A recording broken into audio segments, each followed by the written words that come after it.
Legends of Lore.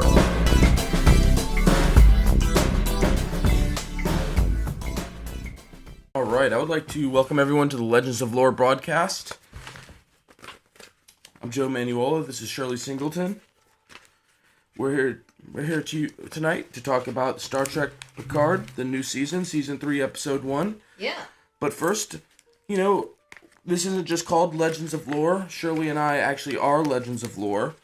We've both been fans of many different things, many different pop culture and nerd culture fictional universes. And, just to go over that, would you like to start out by talking about the kind of things that, you've been passionate about throughout your life in terms of nerd culture and pop culture? Well, I've always been a Star Trek fan. Ever since I was a small kid, watching it with my sisters. And I'm also big into comic books and fantasy. I read a lot of fantasy books. So, and I'm definitely into all of that. Yeah, I definitely have been a fan of Star Trek for a long time. Star Trek Next Generation was actually what got me into Star Trek. My mom liked Star Trek on a pretty casual level, but always had the Next Generation on when it originally came out in the late 80s and early 90s. And it impacted me a lot. I was always just taken back by the utopian vision of Star Trek, that we could live in a post-scarcity society where, all of the problems, most of the problems that humanity faced had been solved through, technology. And we had reached a greater sense of unity. And, today, that's an even more appealing concept than I feel like in the late 80s and early 90s, because we're seemingly so far from that. And a lot of our media these days reflects a more dystopian society. But this, especially Star Trek The Next Generation, was very leaned into the utopian elements of it. And that was very appealing, especially as a child. Yeah, most definitely. Well, all right, Joe. You ready to get right into episode 1 of season 3 of Star Trek Picard? Well, I feel like we should touch on the previous seasons. Okay. Because there's been a lot of critical response to the previous seasons, both good and bad, and a lot of critiques out there. So let's start off with season 1. Just a brief, feelings on it. I would say that it was good. Not great. I did appreciate the whole storyline with the synthetic humanoids, the robots, the androids, whatever you would call them. And I really did like the closure we got with Data. But, there was good and bad in that. But I would say more good than bad. Season 2, on the other hand, I did like, but I was even more critical of it. I think it was less good than season 1. And it started out and ended strong, but with a lot of wheel, spinning in the middle, some fillers, some questionable maybe narrative decisions and writing. But that's just my opinion, and I'd like to hear what you have to say. Well, season 1 I liked, but the whole thing on Carpelius and the copy and paste fleet space battle at the end, that definitely, it was a choice, And then season 2, I actually liked season 2 a lot, except for it was pretty dark with the Picard mother narrative type thing, and I mean, there was a lot of that, but the rest of it I liked. Elaborate more on the season 1 copy and paste battle. What really made you feel some type of way about that? Well, because I'm not like one of those super starship lovers, but I do like to see different starships. And with the fleet that Riker, brought in, it was just like a bunch of copy and paste of the same ship. Right, fair enough. Not enough variety. I wonder if that was, like a creative decision, maybe like it was a monetary decision where they didn't have the budget for more models. I would like to see some behind the scenes stuff about that to see if there was any, any reasoning given behind why there wasn't more variety. It could have been a VFX thing where they ran out of time or something like that. And that was during the pandemic as well. Fair enough. So, there's lots of reasons why that could have happened, but... Yeah, the season 2 choices with especially the going into the backstory of Picard's mother, while I do like in theory, the idea of going into the backstory of getting into Picard's, rough childhood, which was alluded to in the original series, but never fleshed out. And I think it was definitely bold decision making in terms of storytelling, but the way it was executed, for me, left something to be desired. It definitely went some weird places and maybe ruminated too much on certain things. But they're trying new things with the character, and I can appreciate that. Yeah, and I heard that part of it was based off of Patrick Stewart's own story, so I guess he had something to work through. Absolutely. All right, real quick, let's move on to the expectations we had for this season going into it. Like, because of the way that I wasn't the biggest fan of season 2, my expectations were a little dampered going into this. But I gotta tell you, I was thrilled with the episode, and it exceeded my expectations greatly. Yeah, I mean, I think that my expectations were pretty neutral. I mean, because like I said, I like the other seasons, whereas other people just like absolutely hated them. So, I was just coming in kind of, just seeing what was there, and it definitely met my expectations. And I expect that it's going to be a good season from what I hear. I've seen some people who've seen like up to 6 episodes, who are still very much positive on it. That's very encouraging. And for the record, I did enjoy the last 2 seasons. I just, this is one of my most favorite fictional characters of all time, Jean-Luc Picard. Something very near and dear to my heart. So, any story that has him in it, I'm going to hold to a really high standard. And, I'm getting nitpicky and more jaded with my media as I get older. So, I have a high expectation out of things. But I'm really stoked about season 3. And let's go ahead and dive into this episode. What was your, first impressions as the episode started? Well, I was super excited to see Beverly Crusher back. That character has been underused for the last couple of years. And, not only was she back, she was badass Beverly with like some, I don't know, shotgun. Yeah, blaster, disruptor, shotgun. Whatever. She was rocking it. She was, and it's such great to see this character done justice because she was such a great character from the original series. And, I don't want to say necessarily one-dimensional, but she never opened up as an action hero in the original series. The Next Generation, excuse me. And you're going to have to forgive me because it's the original series of The Next Generation. Nomenclature gets weird with this stuff. But from TNG, she was kind of, if not one-dimensional, just stuck as the mother/doctor. Didn't really step into the realm. There were a couple Crusher-centric episodes where she got to flex her, acting skills, but frankly just didn't really step into the action star realm until this episode of Picard.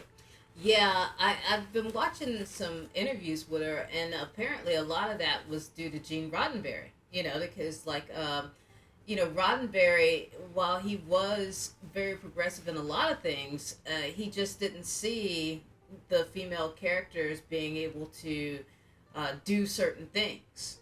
And so he limited the things that the female characters were able to do, and she said that she herself, and I know Dennis Crosby felt, kind of stifled.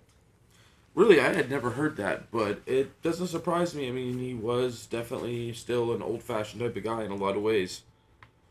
The great bird of the galaxy. Yep, the great bird of the galaxy. I will say this. It is great to see Crusher back, and the, thought of her and Picard picking up their romance that was so heavily teased and so leaned into in certain episodes, but then totally no resolution at all.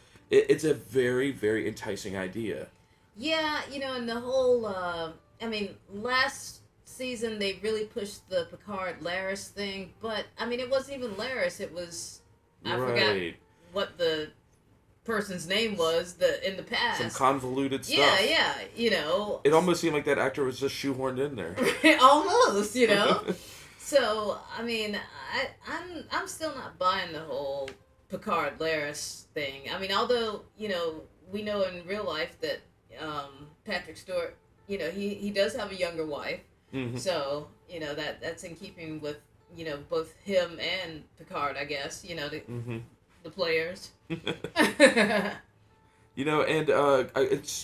I often thought, is Crusher entering Picard, the new seasons, the new series, really going to have the same weight? You know, what's kind of screen presence is she going to have at this point in her life? But can I say that Crusher looks great?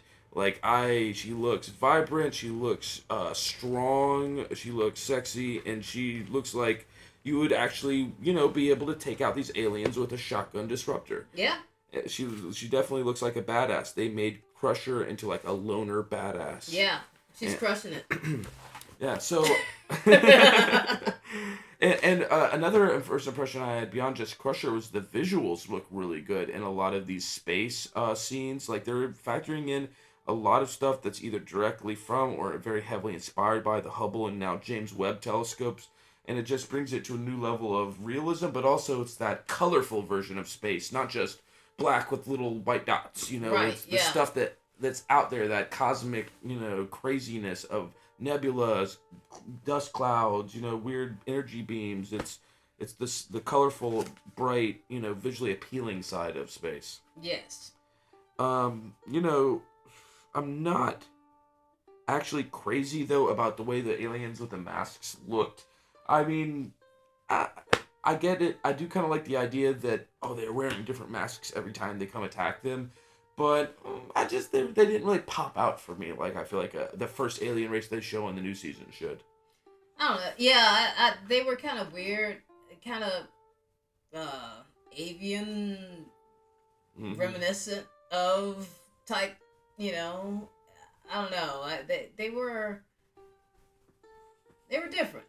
Yeah, but not necessarily in a good way. I did like how the effect they had where their little ships kind of like drifted and floundered a little bit in space after Crusher's ship went to warp. It was a great little effect where just for a split second right after she went to warp, it almost like it sent a wave through space and it just set them floating away. Right, like, eat my dust. Another thing I wanted to bring up here was the fact that when Crusher was going through her space battle with the invading aliens, and both sides had these weapons that shot these little bursts. And I'm more of a purist who likes the beams that the Next Generation and all throughout those level of series, maybe even the original series, always had the phaser beam. And now I feel like it's getting more visually clumped in with like the Star Wars style, where there was a lot of like individual bursts. Yeah. And, even in the show, Riker was like, this isn't, a phaser didn't do this. Right. So I guess that might be something to say, well, it wasn't a phaser, but I'm pretty sure in previous seasons of Picard, they've moved towards the phasers now firing almost like a laser bullet versus the steady beam. And I always like the beam. Not only is it more futuristic, but just from a practical perspective, a lot of at least the early TNG episodes reference the beam being able to really like spread out 10 feet wide. So like the idea of having just a small hand weapon that you could program to take out a room full of 20 people is pretty appealing, even if maybe not visually the same level as the fun little burst, like Star Wars has. Yeah, it'd be good for crowd control. I think this maybe speaks to something, and maybe I'm reading a little bit too much into this, but there's definitely been at different points and to different levels a Star Warsification of Star Trek, where like to me, Star Trek was always about the philosophy and the social commentary and this the parable of like talking about different problems on Earth through the lens of alien civilizations and how much more you could say about problems when you use those kind of analogies. And Star Wars in contrast was more of the big fun fantasy space opera, spaghetti western, and they're very different things. And like you look at J.J. Abrams' treatment of Star Trek through his rebooted movies, especially the latter two, or that middle one, and then they had someone else took over for the third one, but they kind of moved more into that silly action adventure realm, and it lost some of the heart and the deep introspection and social commentary and philosophy that made Star Trek Star Trek. And I don't know, maybe I'm reading a little bit too much into this specific instance with just the beam, but there is like a lot of both narrative and aesthetic elements from Star Wars that are kind of like imposed onto Star Trek, because I feel like the people who are in the executive positions to make these calls feel like, oh, Star Wars sells, so let's make Star Trek more like Star Wars because it's more fun and it'll be appeal to more people. But then you lose what makes Star Trek Star Trek. Well, yeah, because then you get Star Wars fans, and we all know about the Star Wars fandom. Oh boy, someone's throwing some shade now. Oh, you're gonna get us flame ward. Okay, but we can't just not address that. Do tell. What about the Star Wars fandom? I mean, the Star Wars fandom. It's had it's been controversial over the past couple of years, and I mean it's even gone after a lot of the actors of color that have been in Star Wars, and we've started to see that in Trek as well. Yeah, this is true. I mean, Star Wars always had a broader appeal in theory because it's a little. I mean, it's more dumb fun, and it's a little bit, and it's more archetypical of like greater, black and white struggles of good versus evil, where Star Trek was more of the intellectual, philosophy, social issues, analogized into like this alien versus that. So it does definitely appeal to different kinds of people. Now, and obviously there's crossover. I mean, I like a lot of Star Wars, but I would consider myself a Star Trek fan first. Same. And then I can actually somewhat, sympathize with some of the criticisms against modern Star Wars, with because I'm not a fan of when it comes they put people of color in there and it seems disingenuous. We've talked about this. There's a pandering element to it, but that's true of anything, and frankly. It's like that's just indicative of a bigger issue where it's like the people making Star Wars are not really in it to make a good story. They're in it to try to sell movie tickets and sell merchandise and sell toys and appeal to the wider demographic of people by dumbing shit down and making it just easily digestible to a huge group of people. But that's not just Star Wars. That's almost all major movies these days, and we're going off onto a tangent on this point. Episode 1. And all right, so let's see. So we got we start off with Beverly, with badass Beverly, and then we she gives her a distress call after she's forcibly boarded. Right. And then we cut to Picard after she sends a coded message to him when she's down and out. She sends a coded message to Picard. It cuts over to Chateau Picard, where he's in between making bottles of wine, and he's like going over his reliquaries of days gone past, including the Resican flute, where from his life he lived, which reminded me this motherfucker is lived a million lives.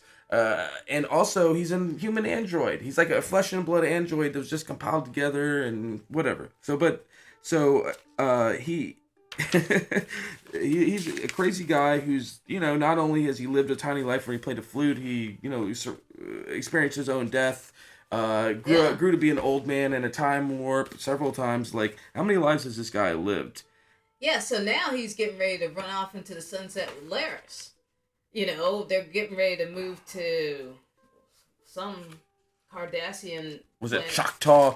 Choctaw, something. Choctaw 45 or something like that. What was it? It was Choctaw 47. Choctaw 4. Choctaw 4. It sounds like a great place to move. And he hears his old communicator, and I can't tell you what kind of nostalgia chemicals are released on my brain when I hear that old communicator sound. It was so comforting to hear that. And, it's the message from Beverly, and she's like, you have to come to these coordinates, and there's some kind of code. Hellbird! And he's like, trust no one, not even Starfleet. And this kind of continues that trope that's been present in a lot of the Picard seasons of Starfleet as bad guys. We've seen that a little bit in, like, Star Trek Insurrections, which I wasn't a huge fan of. And I think it can be somewhat lazy storytelling because... Gene Roddenberry was more into Starfleet being the good guy, except for the admirals, of course. It's always been the admirals who've been the bad guys. But usually it's the Starfleet's the good guy, and, there's not a lot of conflict between people in Starfleet. It's more the conflict with other civilizations. And I feel like but that's harder to write. It's almost easier to write Starfleet's a bad guy, and you got to watch out for them, too. It's more cynical, but, I mean, it does give you a lot of options for storytelling. I'm not a huge fan of it, but... we could see how it pans out. It does present a lot of interesting options. Yeah, we got, like you said, a lot of Easter eggs. We got the painting of the Enterprise D. We got the Rescue Flute. We got his old uniform. Yeah, and then we got Riker. Yeah. And let me just say, it is so great to see more the next TNG members come onto this show.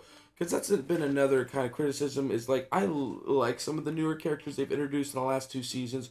Rifey is great. It's great to see 7 of 9 again. But I have these feels about the original TNG, and I want to see more people from that series. Well, you're definitely going to get it this season. Absolutely. And it was great to see Riker, and he made this weird little joke that was like, I think Picard was like, thank you so much for taking time away from your family, and Riker's are like, well, they're probably glad that I'm gone. And it's like, it's almost a dark little cry for help kind of comment. Yeah, it is. That was kind of weird. I wonder if that's going to be touched on more. I have a feeling we might see that fleshed out more future episodes. And like they go into the detail about like what Beverly been up to. She cut off everyone for the last 10 years.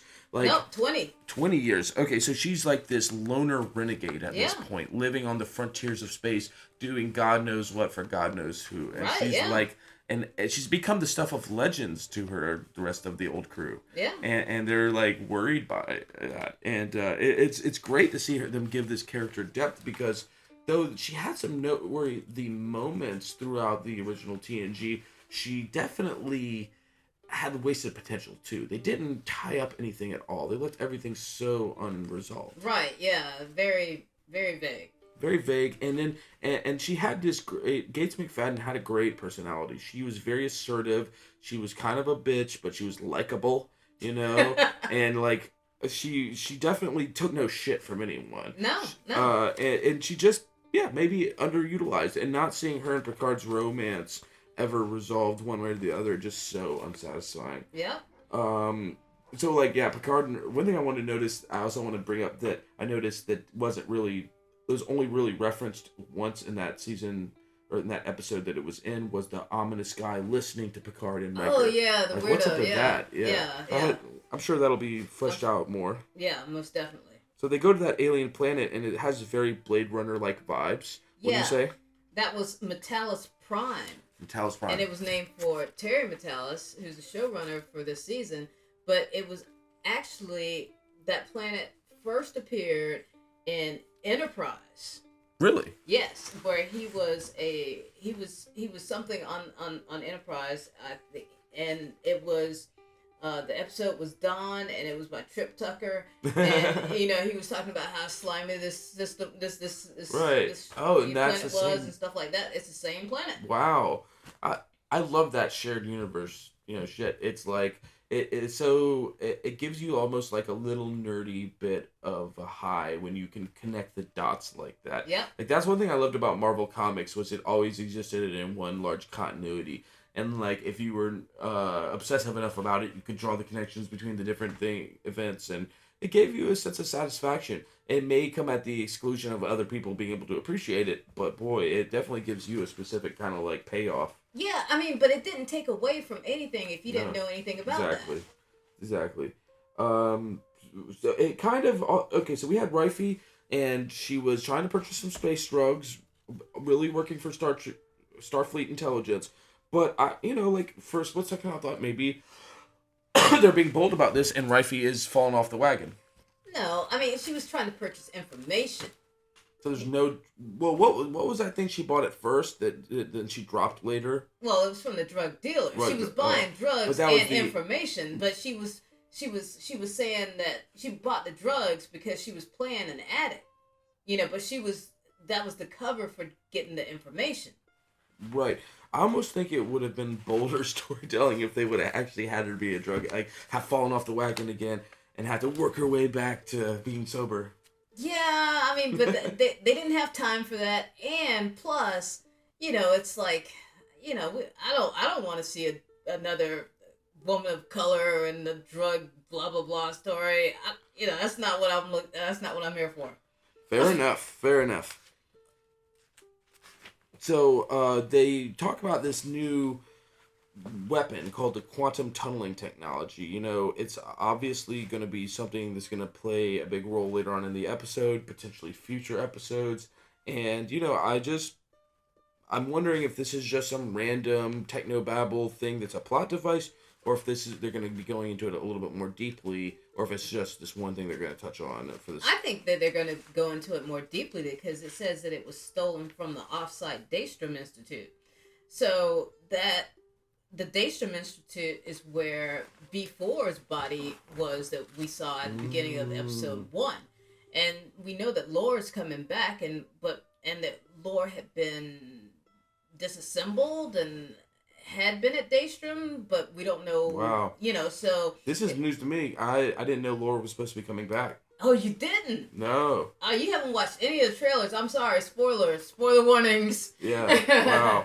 Wow. Well, that'll be great to see. You know, I wasn't super impressed by the space station that they had in the next scene. Like before this, I did like the way that they've redone the Constitution class and kind of given it that Neo Constitution class with the new Titan redesign, retrofit, making it look like the original Enterprise from the original series.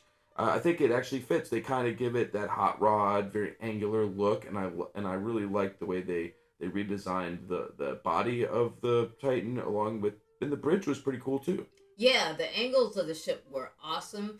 I know that a lot of the ship designs were taken from Star Trek Online because they had been having issues, you know, with cranking out stuff during the pandemic, but they had all these ships and stuff inside of Star Trek Online, and they just decided to use them. Really? Yeah. So that's where the design came from? I'm not exactly sure, but I want to say yes. Wow, that's very interesting. You know, as much as I like the way that they designed the bridges, there was like when they were on the bridge, there's a couple scenes where I just got this feeling like it looks like the walls are just projected on there. It doesn't really feel like a real set with real screens. It just feels like a cheap projection. And some scenes look really good, and I like the overall design, just the way that like it didn't always feel like a tangible set. Like some scenes looked very much like they're in a real place. Some scenes kind of didn't. And I don't know if this is a budget thing or if this is just me being particularly judgmental about it, but there's always something lost when you go with something projected or CG over some like a real set. Yeah, some of the L cars did look a little off, but I think that, you know, they might have spent a whole lot of other money on like other special effects. Yeah, definitely. And I really like the way that the Starfleet uniforms look. Yeah. Like they're keeping it to the kind of post Voyager kind of aesthetic, and I like it. They're not like overly adorned. They're pretty streamlined looking and keeping in with the theme of the previous shows. I do like how they have like a Bajoran crew member. I really dig that. Yeah, and then there was a bald Vulcan. We don't see very many bald Vulcans. Yeah. What's up with that? And another really good moment was when they were going to go to maximum warp. Picard's like, shouldn't you let engineering know that? And Seven's like, that's automated now, Grandpa. And it just makes you think, like, with everything that's automated these days in the real world in this modern times, like, how many functions of a starship would be automated and how many functions would be need a person to, initiate. Right. Yeah. I mean, the other thing that when you talk about starship automation, was the La Serena. When we saw the La Serena and we saw Raffi on the La Serena, you know, it had like this new computer. There were no, Rioses, she was just doing it all herself. Wow, is she that's where she was? Yeah. In this season, she's still on that ship? Yeah. That's very interesting. But I mean, even that's a small ship. Like, I know there were some Voyager episodes where they were starting to talk about ships being automated, and I guess it could be a paradigm like in a lot of things where, yeah, maybe everything on Earth is automated, but, starships are so advanced that they're not automated right away, but as, the generations go by, they slowly become automated, Right. It's an interesting thought because the idea of a large, ship, like, okay, look at aircraft carrier, like, we can't automate that yet. No. Obviously, you still need dozens or hundreds of people to run that. So it stands to reason that even though your things on Earth could be automated, something of the complexity of a starship would still need hundreds of people to Right. operate. Yeah. But if you keep on this logic of futurism far enough, then I guess even that could be Yeah. automated. But it's just that it's a weird paradigm whenever we talk about future stories, because we always kind of project our own understanding of technology on them, and then that understanding catches up later on. Yep. Makes weird inconsistencies. So I really loved the captain of the Titan and his prudish dickishness. Like, that guy is a great actor. You just love to hate him. Yes. I believe his name is Todd Stashwick. Wow. Yeah. Stashwick. I mean, he looks like a Stashwick. Yes. And he was on. He was in 12 Monkeys. No way. Yes, he played Deacon in 12 Monkeys. Deacon, which character was that? I'm not sure, but Terry Matalas was also a co-creator of 12 Monkeys. And he's a showrunner on the... Yeah, and he's the showrunner. I had no reason. Yeah. I had no idea. For those who don't know, 12 Monkeys is a very famous Terry Gilliam movie, possibly his most commercially successful movie, and just a really good, weird, surrealist future movie, had a great aesthetic and great actors in it. One of Brad Pitt's first big movies. That's a really interesting piece of trivia there. But yeah, so we definitely got to look up and see who he was. But he really played off of, like, he was the perfect foil for the grandiose pomp and circumstance of Picard and Riker. Like, right. Who's gonna match wits with them? Right. Well, this guy was there for it, and he did it perfectly. And that jazz analogy was so delicious. Like, how he just went in on Riker as like a fucking fat, bourbon-loving jazz aficionado. It was, ooh, man. I mean, and Picard can be kind of pompous. Right. I mean, because, that was like most of the first season was like, how pompous, right. and how much of a user Picard can be. Wow. And like when they were going out of space dock, I just want to take it back to there, because I really appreciated the scene, because like Seven's really rocking that captain's chair. I mean, like, she's like cocked over to the side, and she's like, engage, throwing out Picard's catchphrase. Yeah, she still does that little Borg contrapposto, or not Borg, but that original 7 of 9 contrapposto stance, where one shoulder cocked up. Like, she definitely still brings that energy to the table, and she was great in this episode. When the captain of the Titan said, "Oh, your former ex-Borg," you could feel the burn on his words. Like, that guy really, really laid it in, and she, I really thought it was interesting when Seven mentioned Janeway, and it just makes me think, like, what's the story there? Like she said, Picard and Janeway convinced her to join Starfleet again, so I'd like to see a flashback, or like to see Janeway make an appearance on the show. That'd be great. Yeah, I don't think she's got... Kate Mulgrew said that she was strictly on Prodigy for the next couple of, whatever. That's where we're going to see her, so... Yeah, I want to see Cisco and Janeway. Yeah. That'd be fantastic. But no, or better yet, give them both series. Yeah. Maybe this will open the door for that. Yeah, well, another thing was, when they first came on board and Picard was like 7 and she was like, "Oh, Captain, what's his name? Whatever, prefers that I go by Annika Hansen, Commander Hansen," which, that's... that was kind of cringy, because I know a lot of trans people, they feel some type of way about Seven. They feel represented in that character. And, and by having her have to use her Annika Hansen as opposed to her preferred name 7 of 9, they feel that she's being dead named. Wow, that's a very interesting, very valid point, and it had not occurred to me that might, but I could totally see how the struggles of those people could be mirrored in Seven's struggles. And Yeah. that's very, very interesting that you took it to that place. And I wonder if we'll see. Hopefully, we'll see her get her validation and able to assume the identity she wants to assume. I'm pretty sure we will. I'm just looking forward to it. Yeah. Do you think her and Rifey are gonna cross paths again in this? Oh, most definitely. I mean, because like they were, because Raffi brought her up on Metallis Prime. Oh, I broke up with my girlfriend. I think that's just like another part of the whole, ploy. Oh, I'm so down and out. Right. But there was like I don't know. I think that it'll be interesting. And one of the things that we skipped. Oh no. Maybe we haven't gotten to it yet. I think it's coming up next. All right. So we have the captain, being a jerk, and then we have. We do one thing I do want to mention about the captain being a jerk was he mentioned, oh, I have orders given by actual officers above your pay grade. I'm thinking to myself, wait, hold on, aren't we living in a post-security global utopian society, or? There's that, and also, I guess there was a huge jump in time from last season because, Picard was the head of the academy, Right.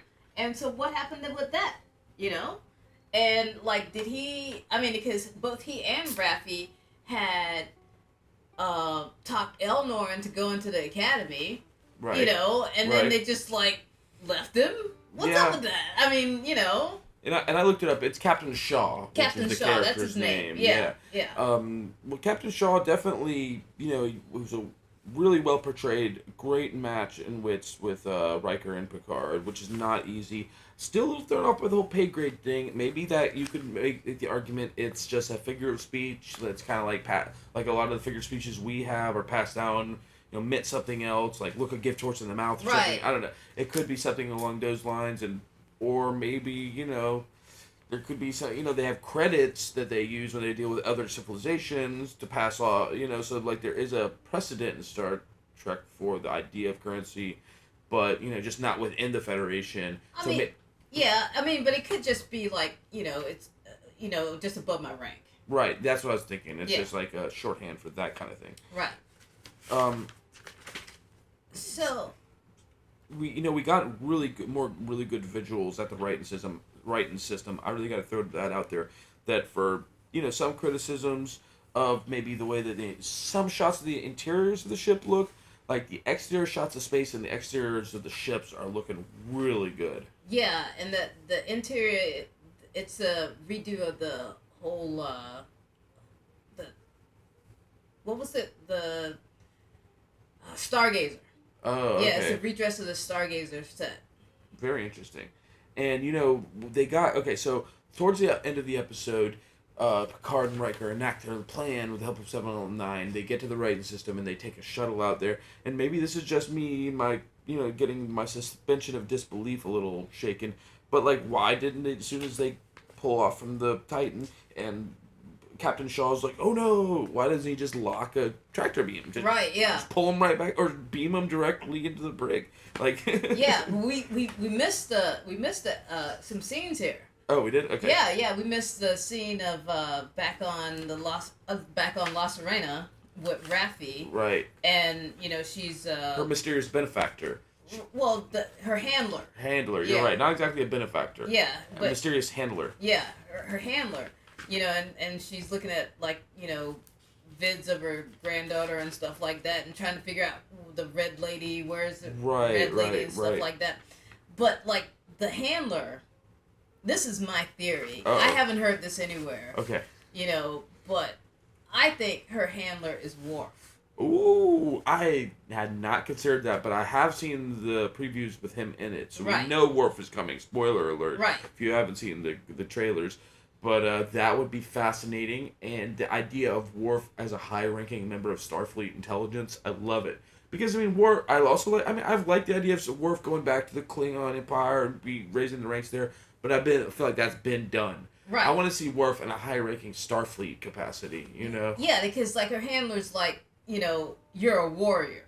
Ooh, that's such a thing that Worf would say. It is a thing that Worf would say. Oh, I didn't. You're very intuitive. Thanks. Wow. All right, then it jumps back to them on the Titan and the bunk beds. Right. They're having the sleepover. Right, and Seven's like, all right, tell me what the heck is going on here. Right, she kind of like, calls them out. Yeah. Calls them out on their shit. Right, and, what's funny is that, Riker's always number one. He's like, hold on, Yeah. Is that the way you How talk to dare her now? you say Yeah. that? It's like, no, that's the way I talk to my friend. Oof. Yeah. Yeah, so that was great, and it's fascinating how they can kind of like have this dynamic where Picard and Seven have had all this history, but Riker doesn't know that. Riker's like, this is my friend. You don't talk to my friend like that. Right, yeah. He doesn't realize that there's like history with Seven and Picard, and that was, I guess, relatively recently because it just happened in the last season. Right. But it's definitely something that brings something new to the table because, just from a classic Star Trek perspective, Picard and Seven didn't have a lot of history together, but they definitely do now. So like we have Picard and Riker, they're going to the system to save Beverly, and like they realize that there's obviously an issue there. Beverly's there, but she might be hurt or something. Picard says, we got to help whoever's there, friend or foe, which I don't know. We actually forgot another scene. Oh, go ahead. We forgot the scene on whatever where the tunnel where they destroy that recruiting center with the red lady. Isn't that at the very end of the? No. That happens before, and then the Crusher stuff happens all at the end. Okay. What'd you think about that? Well, I thought that it was interesting.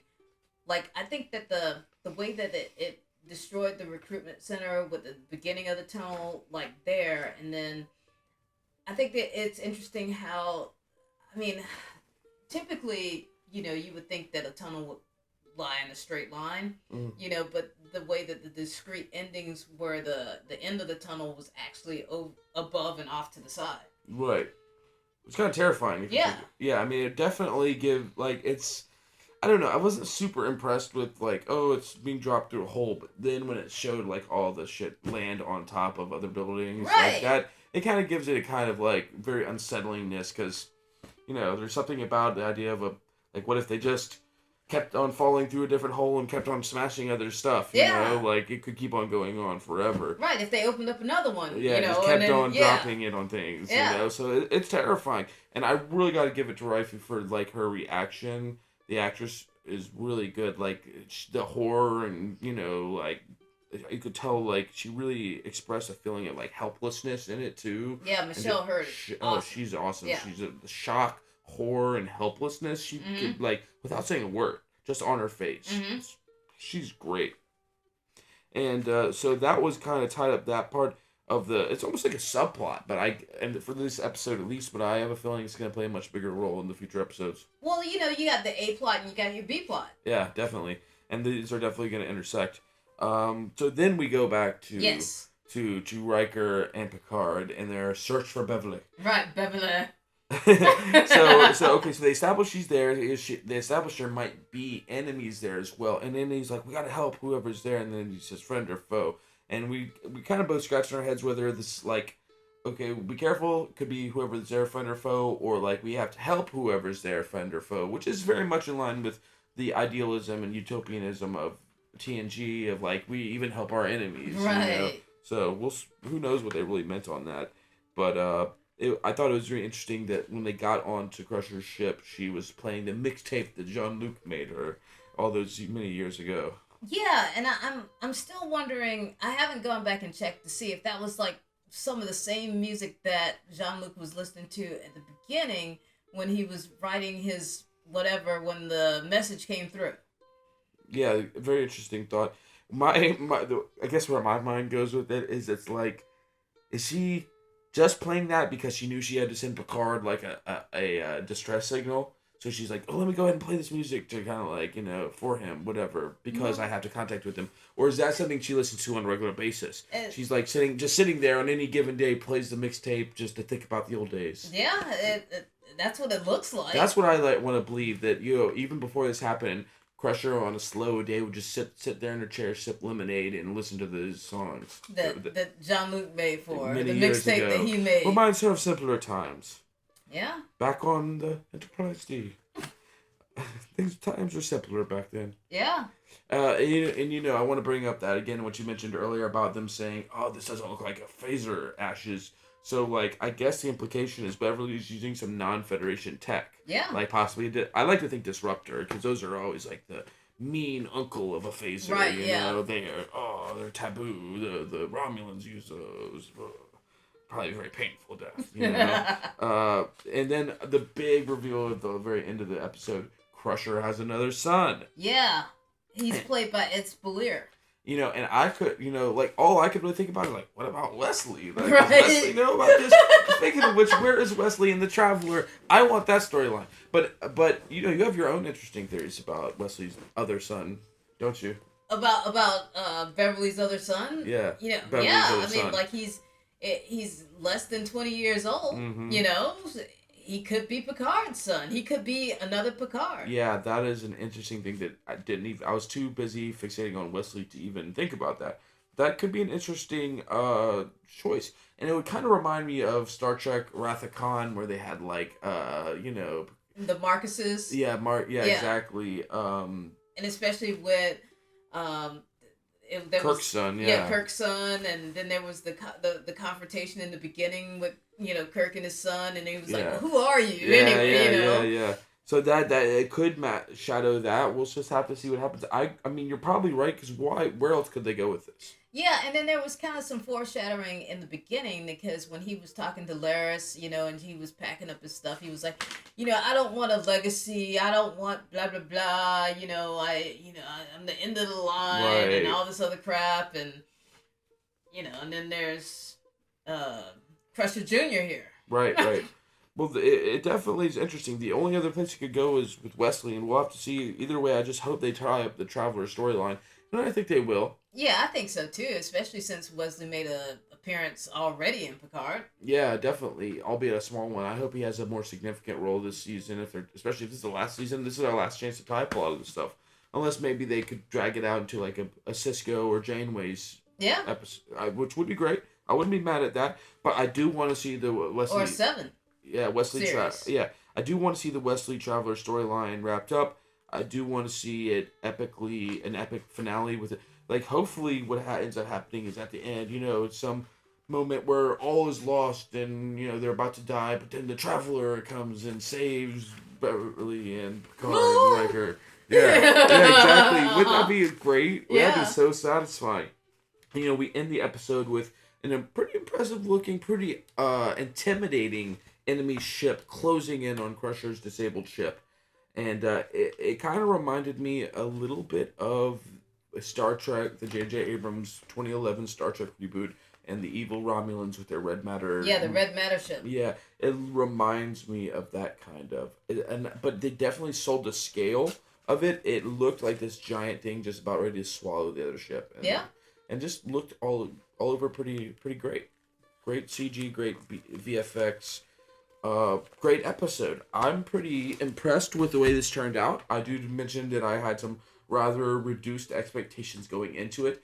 And frankly, I'm still a little scared, because sometimes the first episode's really good, and then the season starts to kind of spin its wheels in the middle. And that could happen with this too, but I feel great about the way the first episode went, and the hopes are high for the future.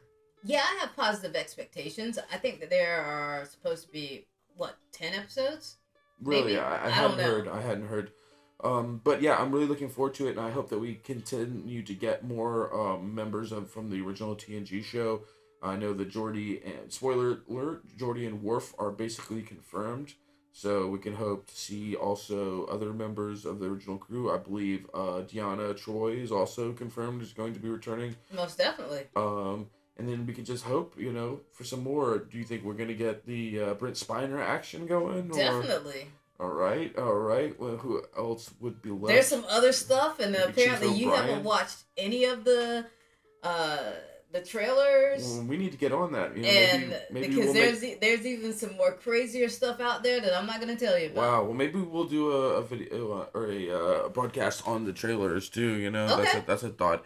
So overall, really good place that the season's going into. A lot of potential great storytelling in the future. You want to talk about any other Star Trek episodes or Star Trek series that you're watching right now? I mean, we have several other Star Trek series that are broadcasting around this time we're recording this, and really the only one I've been keeping track of is Lower Decks, which is in between seasons right now. But Shirley's been keeping track with Discovery and Brave New Worlds. Yeah, I've been watching Discovery, Brave New Worlds, and Prodigy. I mean, Prodigy. If you want Janeway, you know that she's rocking it in Prodigy. To be honest, Voyager was not my. I mean, it wasn't the one that I grew up on. You know, but a lot of people did. Aged out by that. Yeah, I mean, because I did a lot of. I watched the original series and I watched TNG and Deep Space Nine, and then by the time I watched like the first season of Voyager, and then I was kind of like not with it. After 7 got on there, I watched it a little, but that was like, nah. Right.